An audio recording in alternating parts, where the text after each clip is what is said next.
Andamos sobre la crianza y educación consciente. Bienvenidos a En Apuros. Qué rico un día más estar compartiendo con ustedes a través de Telemedellín Radio. Aquí te escuchas. Pues así como lo escuchábamos en el cabezote, nosotros veníamos con En Apuros Televisión y ahora tenemos este espacio maravilloso en radio para compartir experiencias, para compartir con profesionales. Yo soy una mamá inexperta y traigo aquí muchas preguntas que se pueden conectar con otros padres que de pronto estén en la misma situación o que de pronto quieran compartir experiencias conmigo a través de este rol tan bonito que es la crianza. Y hoy vamos con una segunda parte. Pues el día de ayer tuvimos una invitada muy especial que fue Andrea Guarín, que ya la tengo por acá. Andrea, gracias por acompañarnos un día más aquí en nuestro programa En Apuros. A Jimmy desde el máster, ahí pendiente de todo lo que pueda pasar y acompañarnos en este espacio. Andrea, bienvenida. ¡Qué rico! Repetimos. Pues sí, ayer estábamos hablando de la importancia de darle a los niños desde la primera infancia el amor por el deporte. Todo lo que esto trae positivo, no solamente para el niño, sino también para ese adulto a futuro. Y por eso quisimos retomar también hoy esa segunda parte, hablando del deporte en los niños, pero ya con un enfoque de cómo se han sentido esos niños y niñas deportistas con todo este tema de la pandemia. Porque es que ellos venían, bueno, con unas rutinas, con días, digamos que muy ocupados, como lo decíamos el día de ayer, donde salían del colegio, de pronto tenían un momento de compartir en casa, pero de una salían a estas otras actividades deportivas y tenían que el entrenamiento, que las competiciones, que digamos que una vida más agitada, y llega todo este movimiento de la pandemia y los encierra en la casa con los papás o con los abuelos o con familias mucho más grandes y empiezan a enfrentar situaciones que ni siquiera nosotros los adultos estamos preparados para enfrentarlas y no sabíamos cómo, qué se venía. Entonces empieza la ansiedad a jugar un montón de roles ahí y la mente a decir, bueno, esto es hasta cuándo. Empezamos creyendo que iba a ser un mesecito tal vez y se fue alargando, extendiendo y pues bueno, todavía ya empezamos a salir, pero yo pienso que muchas familias todavía siguen muy encerradas con los niños y sobre todo que todavía no se ha empezado pues con el tema de volver a esos grupos, a esos equipos, como a entrenar como se venía haciendo antes con total normalidad.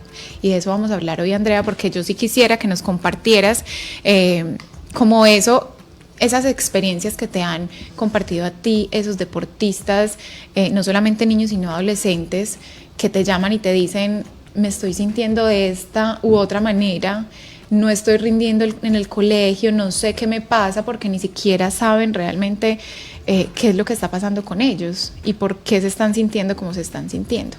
Qué bueno que comencemos entonces por eso, como analizar un poquito qué pasó en la vida de estos niños deportistas que eran muy activos y que llega un momento donde de pronto están encerrados en cuatro paredes y no tienen mucho que hacer.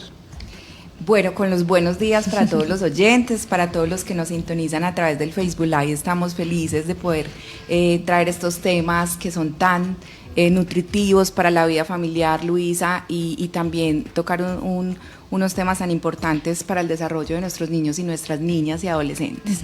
Efectivamente, la pandemia no solamente nos movilizó a nivel mundial, sino que también nos movilizó a nivel emocional, a nivel mental. Creo que aquí estuvo a prueba para todas las personas, pues sin duda, nuestras capacidades y nuestra puesta en escena frente a lo incierto.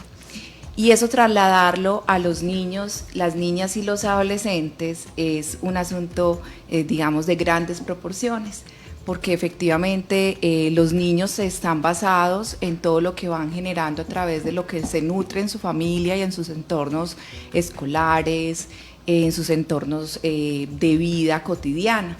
En este caso, por ejemplo, cuando hablamos de deportistas, de los espacios de los clubes, de los espacios de sus semilleros, en fin. Para hablar del tema de las emociones, y hablar del tema de los deportistas, tendríamos que, digamos, dividir. Recordemos que en el programa de ayer hablábamos que hay unas etapas de integralidad en el deporte y que hay unas también etapas en el que el deportista inicia, que es lo que denominamos los semilleros, y ya cuando pasan a un club, y ya cuando ya son deportistas de alto desempeño, que es los que tenemos en selecciones Antioquia, Atlántico, selecciones de los departamentos y a su vez Selección Colombia, ¿cierto? Entonces nos tenemos que situar como en ese panorama para empezar a entender cómo se dio la dinámica en cada uno de esos bloques, digámoslo, de deportistas. Entonces cuando nos vamos a unos semilleros, yo quiero empezar, Luisa, contándole a los oyentes que las cifras de deserción son altísimas. Te voy a poner un ejemplo de uno de los municipios del área metropolitana de una disciplina X, para no entrar en detalles.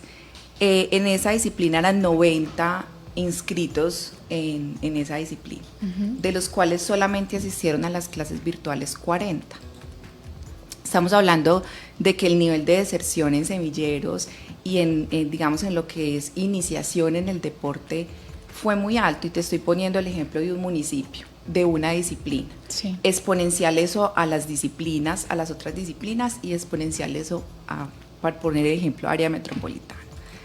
La deserción es alta. Entonces, cuando estamos hablando de 8 meses ya que llevamos de pandemia, con una deserción tan significativa en las disciplinas, ¿qué hicieron los niños todo este tiempo?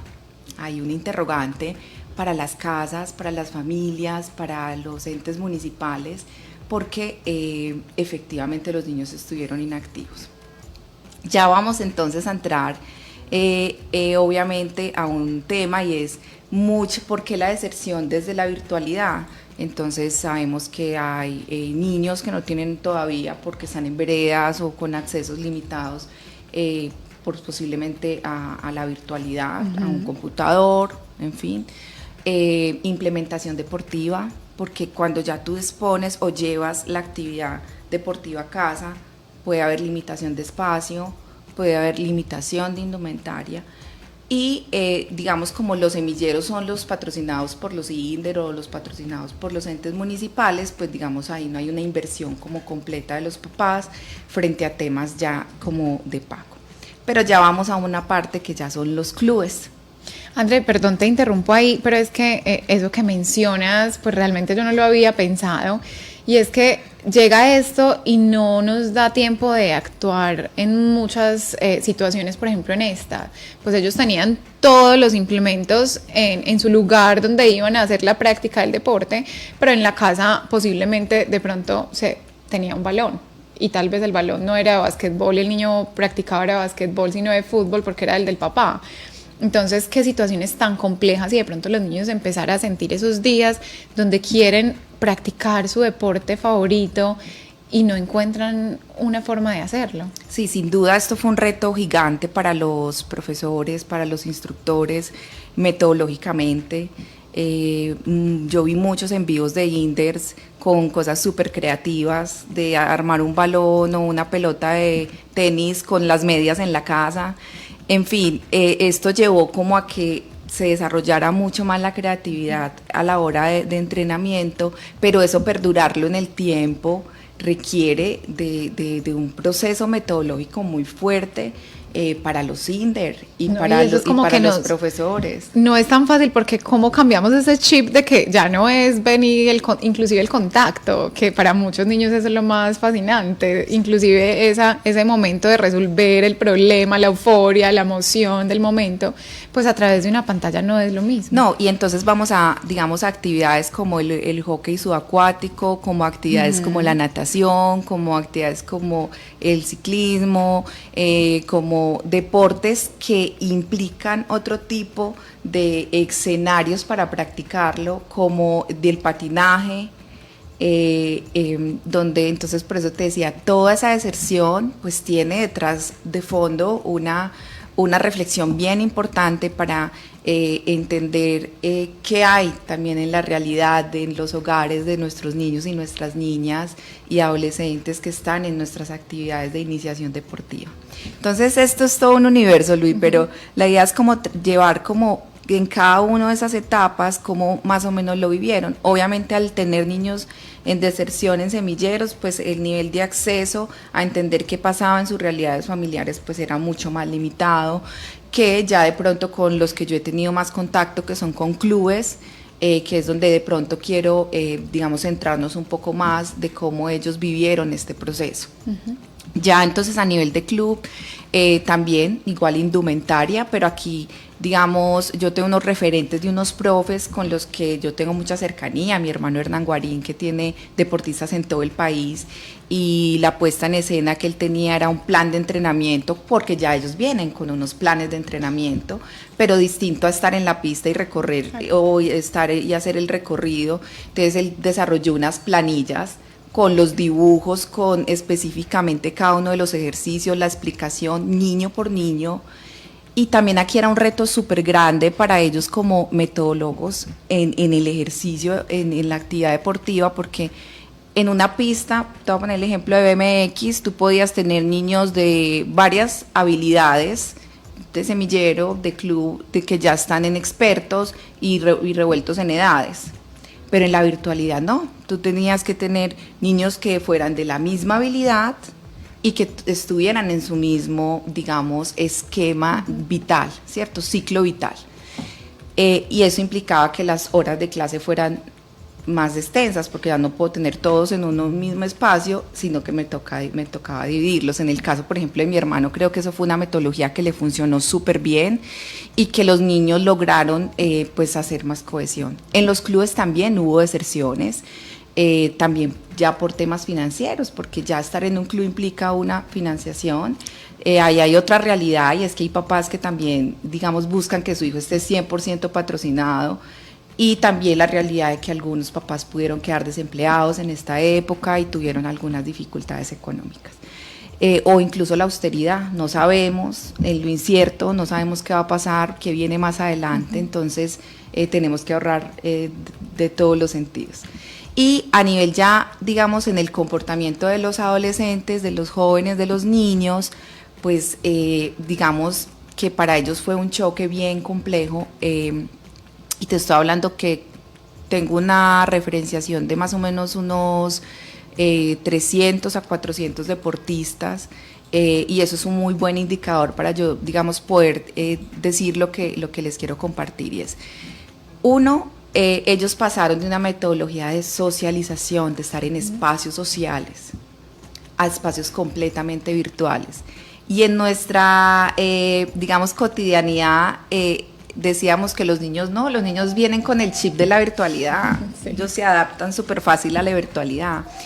Y el efecto fue completamente diferente, porque ellos pasaron de unas clases presenciales a unas clases virtuales, a tareas virtuales, a trabajos virtuales, a espacios virtuales. Ya no querían nada más de la virtualidad, y eso ha hecho que en un porcentaje muy alto bajaran académicamente, porque lo mismo que te estoy contando con el desarrollo metodológico de los profes a nivel deportivo, trasladémoslo al colegio. Uh-huh. Entonces, como habían profes, y recuerdo un caso muy exitoso de una mexicana que desarrolló un avatar para darle las clases tipo caricatura a sus niños. Eso seguramente es un ejemplo increíble que deberían de trasladarlo muchos profesores, pero que cuando yo voy y acompaño deportistas y niños y jóvenes, lo que me encuentro es mucha angustia, porque hay que responder a muchas cosas simultáneamente, y el tiempo en la virtualidad no era el mismo tiempo de lo presencial. Salía de mi colegio, iba a almorzar, hacía mis tareas, me iba para mi entrenamiento, o tenían una rutina establecida de socialización.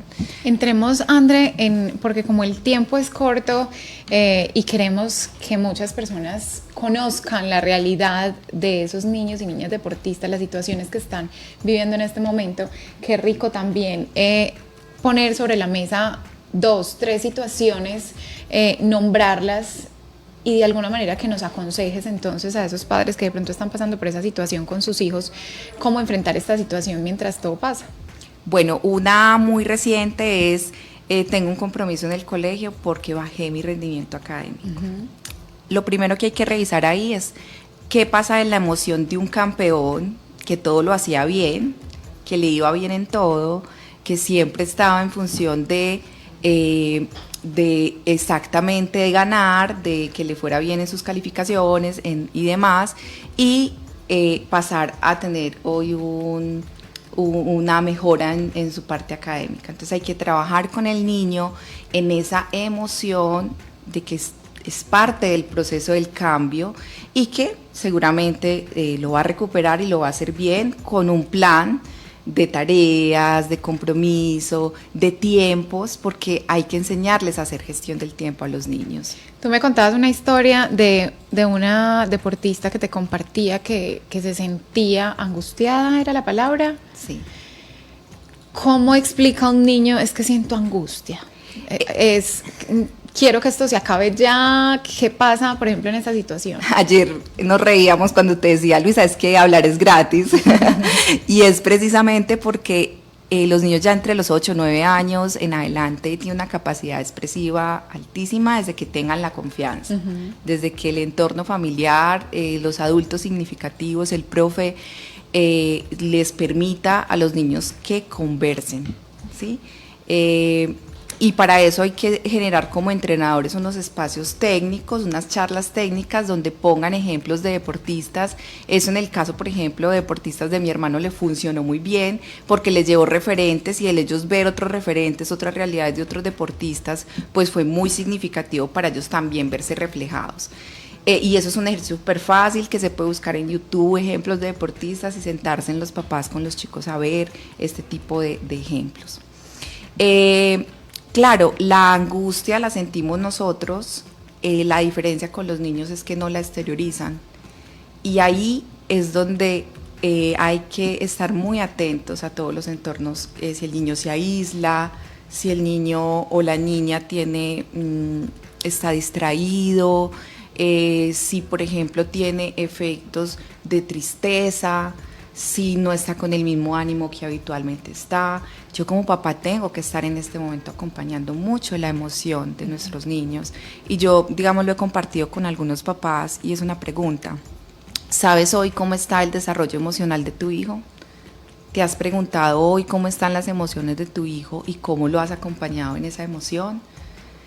Y ahí es donde volvemos, digamos, a tocar un elemento que vimos ayer y es la importancia del acompañamiento.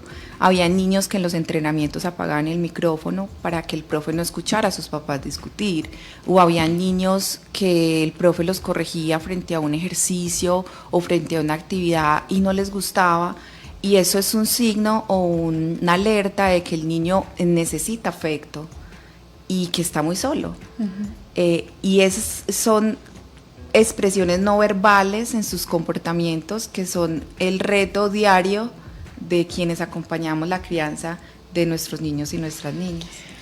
Se nos está acabando el tiempo. Un mensaje corto, pero conciso para esos padres que dicen, es que este reto me está quedando grande. ¿Cómo voy a salir adelante con mi hijo de esta situación? Bueno, siempre el acompañamiento profesional es clave cuando tenemos necesidades desde lo que no es tangible, lo que no tocamos, que son nuestra mente, nuestras emociones. El cambio siempre se da diariamente en nuestra vida, diariamente estamos enfrentados a vivir distintas situaciones de cambio. Entonces la invitación a los papás es, en los municipios hay lugares gratuitos para la orientación psicológica y el acompañamiento. Ayer lo decía, los entes gubernamentales tienen un reto súper grande en esa integralidad del apoyo y el acompañamiento a nuestros deportistas. Pero más allá de eso, papás, la presencia activa, emocional y amorosa es la clave para saber cómo están nuestros niños y qué necesidades. En la casa está la respuesta y en la casa podemos hacer un acompañamiento muy, muy, muy exitoso si se hace desde el amor y si se hace desde la presencia. Ande, este programa se me fue corriendo. Qué bonito ese mensaje final. A todos los que nos escucharon hoy aquí por Telemedellín Radio, gracias por conectarse con nosotros. Recuerden que si tienen algún tema que quieren que desarrollemos en este espacio, pues me pueden escribir a luisa.acosta@telemedellin.tv y ahí pues vamos a desarrollar esos temas que ustedes nos ponen. Gracias por conectarse y recuerden, todo va a estar bien, así que paciencia. Gracias, André. Gracias, Jimmy.